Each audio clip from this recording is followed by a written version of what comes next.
Good morning students, मैं हूं राकेश और आर फिजिक्स में आपका स्वागत है। आज बच्चों हम स्टार्ट करते हैं शंट क्या होता है, शंट के बारे में बात करते हैं बच्चों। What is shunt? Shunt is a low resistance, it is a low resistance. बच्चों लो रेजिस्टेंस को शंट बोलते हैं, मतलब जिसका वैल्यू बहुत जैसे 0.02 हो, 0.1 हो, वैसे लो रेजिस्टेंस को नाम दिया गया है शंट। फिर सवाल ये आता है बच्चों, इसके यूज क्या है? एक छोटा सा रेजिस्टेंस क्या कर लेगा, ये आपको दिमाग में लगता होगा। ये गैल्वेनोमीटर को प्रोटेक्ट करता है। It is use to protect galvanometer. अगर इसे गैल्वेनोमीटर के पैरेलल में लगा देंगे तो मैक्सिमम करंट इसी से पास हो जाएगा और गैल्वेनोमीटर सेफ हो जाएगा। ठीक है। दूसरा यह है बच्चों, अगर लो रेजिस्टेंस को गैल्वेनोमीटर के पैरेलल में लगा देते हैं तो उस अरेंजमेंट को बोलते हैं एमीटर, जो अभी डिस्कस करेंगे। When it is connect in parallel with G means galvanometer, in parallel with galvanometer, then ammeter is formed. तो मीन्स ये गैल्वेनोमीटर को एमीटर बनाने के भी काम आता है और ये बच्चों एमीटर की रेंज भी बढ़ाता है। जैसे कोई एमीटर 2 एम्पियर करंट मेजर करता है, गैल्वेनोमीटर उसके मतलब उसके पैरेलल में लो रेजिस्टेंस लगा देंगे तो उसका रेंज बढ़ जाएगा 4 ampere, 5 ampere. It increase range of ammeter और गैल्वेनोमीटर दोनों की बढ़ा देता है, तो ये काम करता है ये। अब ये एमीटर में आपको एक कहानी समझ में आ जाएगी, तीनों ही पॉइंट एमीटर में भी क्लियर हो जाएंगे कि एक छोटा सा रेजिस्टेंस इतना काम कैसे करता है। तो हम देखते हैं बच्चों एमीटर क्या है। देखो गैल्वेनोमीटर भी स्मॉल करंट को मेजर करने के लिए या डिटेक्ट करने के लिए यूज किया जाता है और ये करंट को मेजर करने के लिए यूज करते हैं। It is use to measure electric current. बच्चों इलेक्ट्रिक करंट को मेजर करने के लिए हम एमीटर का यूज करते हैं। एमीटर कैसे बनता है बच्चों? ये गैल्वेनोमीटर है, इसके पैरेलल में लो रेजिस्टेंस लगाया, जैसे कि अभी मैंने बताया शंट लगाया, तो इस अरेंजमेंट को फिजिक्स में एमीटर बोला जाता है। ये बन गया बच्चों एमीटर, ये अरेंजमेंट। गैल्वेनोमीटर के पैरेलल में ही छोटा रेजिस्टेंस लगा दो, लो रेजिस्टेंस लगा दो, जिसे शंट बोलते हैं। ये होल अरेंजमेंट क्या कहलाएगा? एमीटर। तो एमीटर कैसे बनता है? It form when shunt is used in parallel with galvanometer। तो गैल्वेनोमीटर के पैरेलल में शंट मींस लो रेजिस्टेंस लगा दो बच्चों, एमीटर बन जाएगा।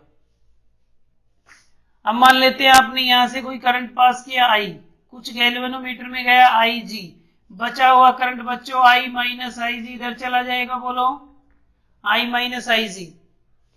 IG क्या है? ये गैल्वेनोमीटर का टोटल करंट है। IG is full scale deflection current। Full scale बच्चों क्या होगा? जैसे उसमें 30 डिवीजन है तो ये 30 डिवीजन का करंट है, एक डिवीजन का नहीं। उसमें 50 डिवीजन है तो ये 50 डिवीजन का करंट है। तो IG को कैसे लिखेंगे? N into K। N क्या है? Number of division. K क्या है? एक डिवीजन का करंट। एक डिवीजन का current into number of division, total current निकाल लेंगे तो N है बच्चों नंबर ऑफ डिवीजन। IG निकालने का फॉर्मूला है, K को बोलते हैं फिगर ऑफ मेरिट। क्या बोलते हैं बच्चों? Figure of merit. एक डिवीजन के करंट को फिगर ऑफ मेरिट बोलते हैं। अब ये दोनों पैरेलल में है, यहां से बोला जाएगा कि हमें एक एमीटर बनाना है 10 एम्पियर का, तो पैरेलल में कितना रेजिस्टेंस लगाएं, शंट कितना लगाएं कि गैल्वेनोमीटर एमीटर में बन जाए। तो बच्चे दोनों पैरेलल में हैं तो दोनों का वोल्टेज इक्वेट कर लो, जी का और शंट का। जी का वोल्टेज हो जाएगा I G into G, galvanometer का रेजिस्टेंस कैपिटल जी, और वी एस को हम लिखेंगे शंट का voltage I minus I G into में एस। तो यहां से बच्चों शंट निकाल सकते हो आप, आई जी इंटू में जी, आई माइनस आई जी। तो यहां से शंट निकालने का फॉर्मूला आ गया। तो इसके न्यूमेरिकल में कुछ करना ही नहीं है, इन दोनों का वोल्टेज इक्वेट करना है। और इंपॉर्टेंट पॉइंट क्या है बच्चों, इफेक्टिव रेजिस्टेंस।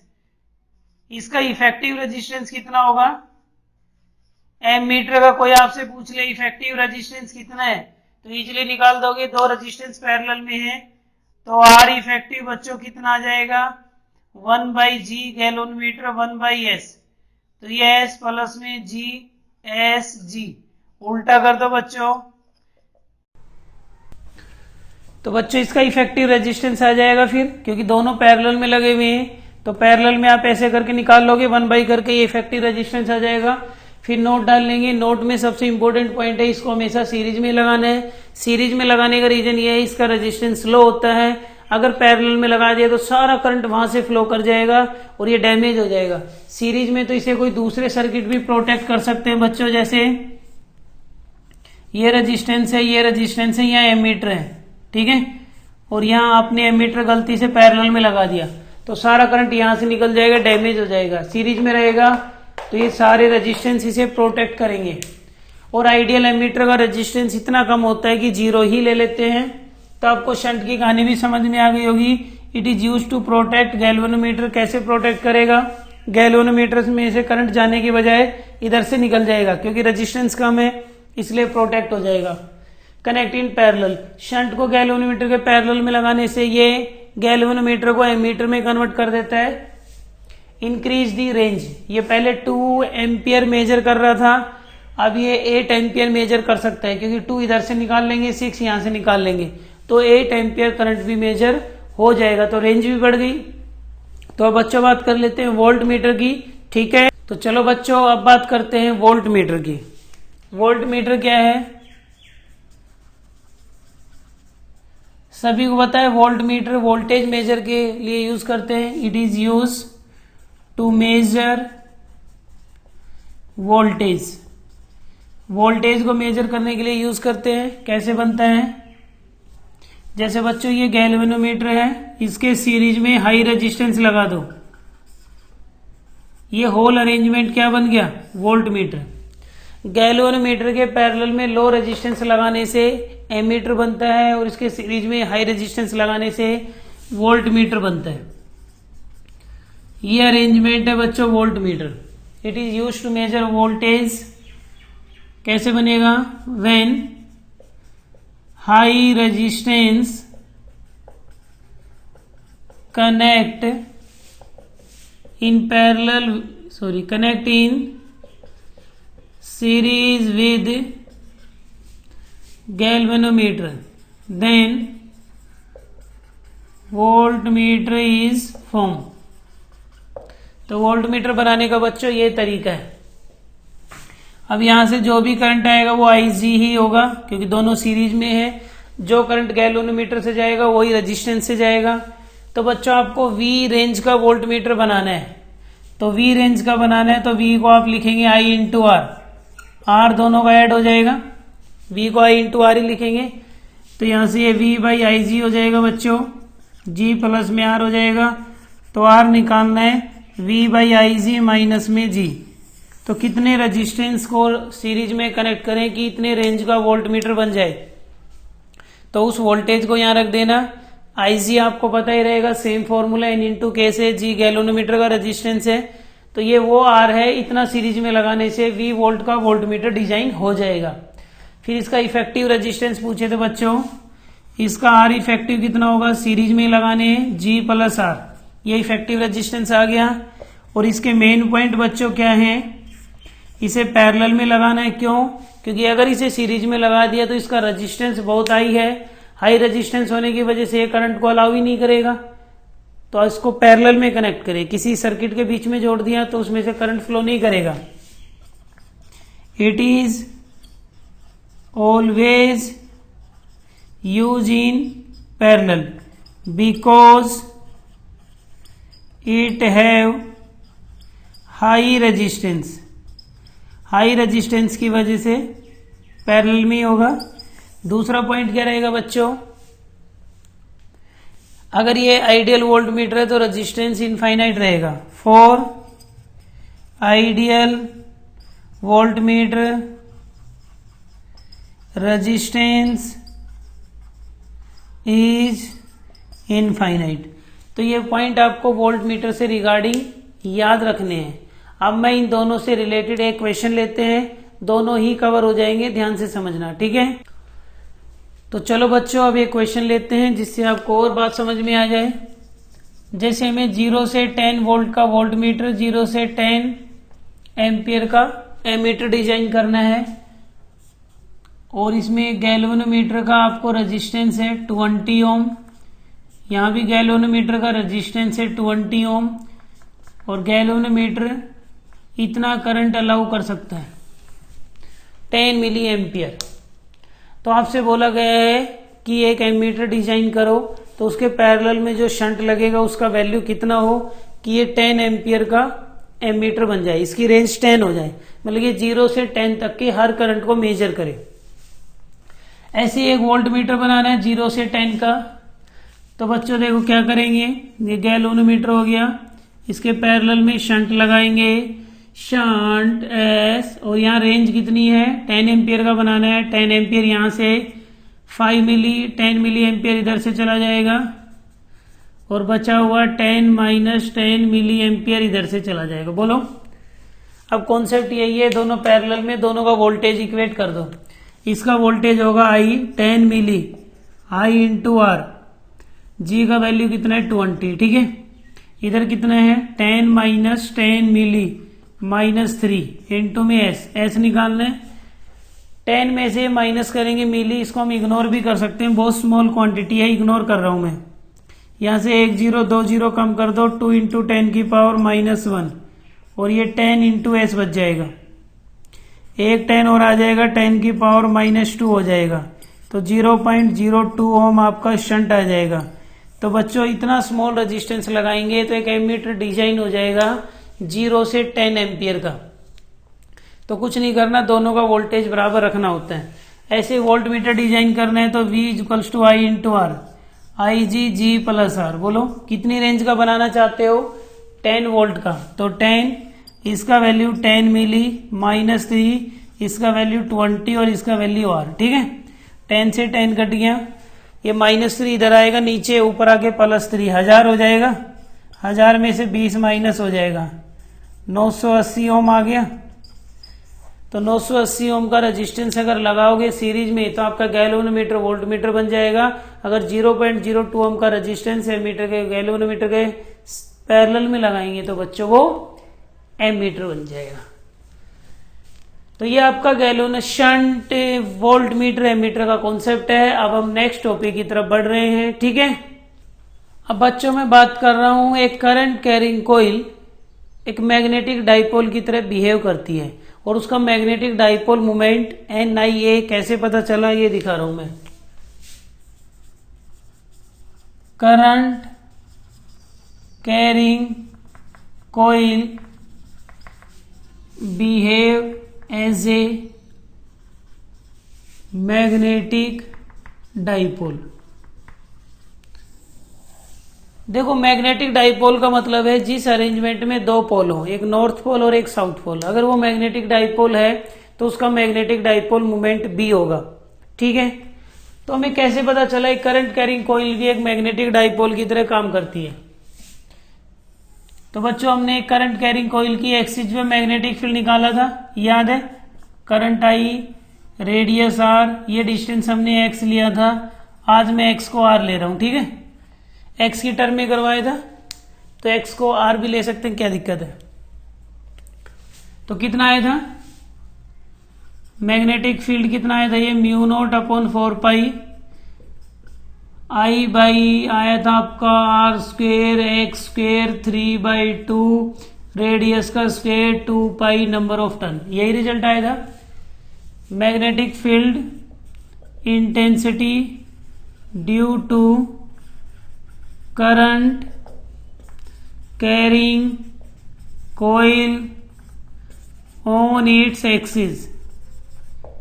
एक कोयल की एक्सिस के ऊपर मैग्नेटिक फील्ड यही आया था। आज मैं एक्स को आर लेके चल रहा हूं, तो मैं यहाँ आर पुट कर दूंगा, कोई प्रॉब्लम है? एक्स रख लो, कोई दिक्कत नहीं है। और कंडीशन ये है R is more greater than ये वाला डिस्टेंस रेडियस से बहुत ज्यादा है, तो क्या होगा? आर स्क्वेयर को इग्नोर करो, बी कितना आएगा? Mu naught upon 4 pi I R square 2 pi number of turn. ठीक है, इसको इग्नोर करो, आर स्क्वेयर का 3/2 आर क्यूब आ जाएगा।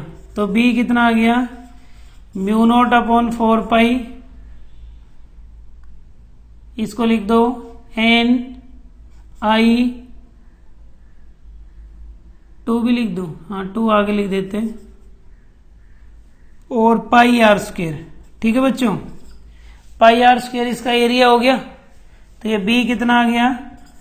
2 म्यू नॉट अपॉन 4 पाई एन आई ए। ये इक्वेशन आ गई। मतलब कि एक करंट कैरिंग कोइल की एक्सिस पे मैग्नेटिक फील्ड ये आता है कब? जब एक्सिस पे जो पॉइंट ले वो रेडियस से बहुत ज्यादा हो, तो मैग्नेटिक फील्ड ये आता है।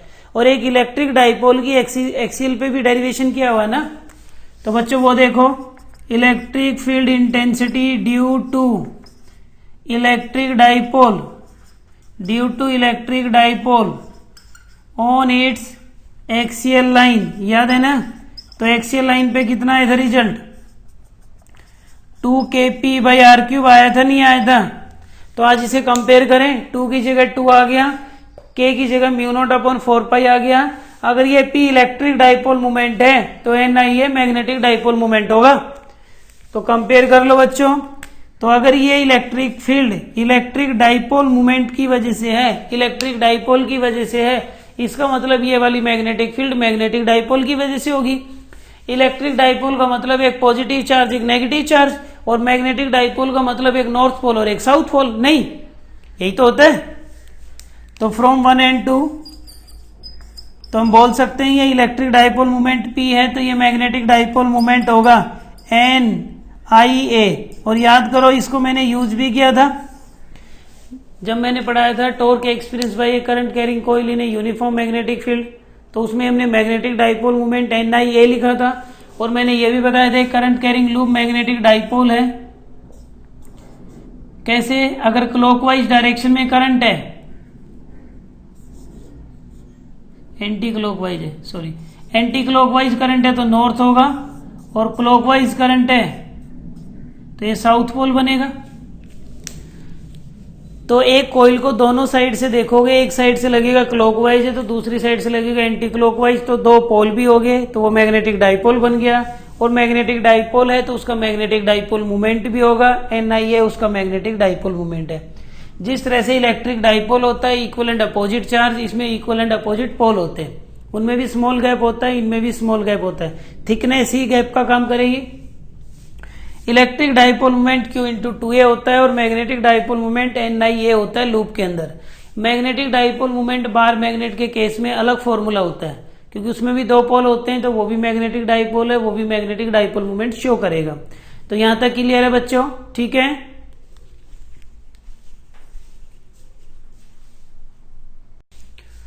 बच्चों हम बात कर रहे हैं orbital magnetic dipole moment due to revolving electron. जब एक इलेक्ट्रॉन घूमता है किसी ऑर्बिट में तो उसकी वजह से करंट भी होगा, और करंट होगा तो मैग्नेटिक डाइपोल मोमेंट भी होगा NIA। ठीक है, तो बच्चों इलेक्ट्रॉन ऐसे मूव कर रहे हैं तो इसका एंगुलर मोमेंटम आउटवर्ड होगा, डॉट लगा दिया। और इलेक्ट्रॉन ऐसे रिवॉल्व कर रहा है तो करंट इसके अपोजिट होगा, तो इसका M मैग्नेटिक डाइपोल मोमेंट अंदर की तरफ होगा cross. Orbital magnetic dipole moment को μL से शो करते हैं, वैसे तो M होता है, लेकिन यहाँ ऑर्बिटल मैग्नेटिक डाइपोल मोमेंट को μL लिखते हैं। मतलब जब एक इलेक्ट्रॉन ऑर्बिट में रिवॉल्व करता है तो कितना मैग्नेटिक डाइपोल मोमेंट होगा। तो बच्चों मैग्नेटिक डाइपोल मोमेंट का फॉर्मूला होगा NIA। अब यहाँ पे नंबर ऑफ टर्न तो एक ही है, तो I इंटू A हो जाएगा, और बच्चों इसका एरिया हो जाएगा πr²। ठीक है, इतनी बात समझ में आ गई। और करंट को बच्चों कैसे लिखोगे? करंट को अगर हम लिखना चाहें तो इलेक्ट्रॉन का चार्ज अपॉन में टाइम, ऐसे लिख दे। एक सर्कल में जब इलेक्ट्रॉन घूमेगा तो उसका चार्ज E रहेगा, और कितना टाइम लेगा T। तो इसको इक्वेशन 1 रख लो बच्चों। स्पीड हो जाएगा v, स्पीड का फॉर्मूला डिस्टेंस 2πr अपॉन में t। एक सर्कल में 2πr डिस्टेंस कवर करेगा, टाइम होगा t। t का वैल्यू बच्चों यहां से निकालो, 2πr/v हो जाएगा, ये इक्वेशन 2। t का वैल्यू बच्चों यहां पुट कर दो, μl कितना आ जाएगा e πr²। t का वैल्यू डालेंगे 2πr, v ऊपर चला जाएगा, पाई और एक r कैंसिल हो जाएगा, μl कितना आ गया बच्चों EVR/2। तो ये इक्वेशन 3 आ गया। तो आप ऑर्बिटल मैग्नेटिक डाइपोल मोमेंट को EVR/2 से भी लिख सकते हैं। लेकिन अगर हम इसे एंगुलर मोमेंटम से रिलेट करें तो बच्चों एंगुलर मोमेंटम कितना होगा, वी नो एंगुलर मोमेंटम होता है बच्चों L = mvr। बोलो, तो vr का वैल्यू कितना हो जाएगा, vr का वैल्यू हो जाएगा बच्चों L/m। ये इक्वेशन हो जाएगी 4। तो vr को रिप्लेस कर दो L/m से, तो μl कितना आ जाएगा E/2 L/m। याद रहिए मास इलेक्ट्रॉन का है, तो ये रिलेशन भी बन जाएगी।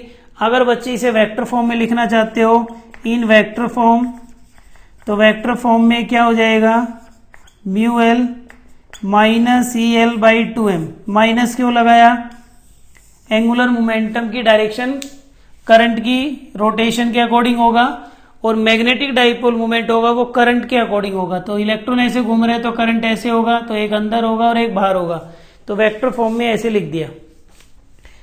एक इसमें छोटा सा रिजल्ट आता है जाइरो magnetic ratio. जाइरो magnetic ratio, जाइरो magnetic ratio बच्चों क्या होता है, ऑर्बिटल मैग्नेटिक डाइपोल मोमेंट और एंगुलर मोमेंटम का रेशियो होता है। ऑर्बिटल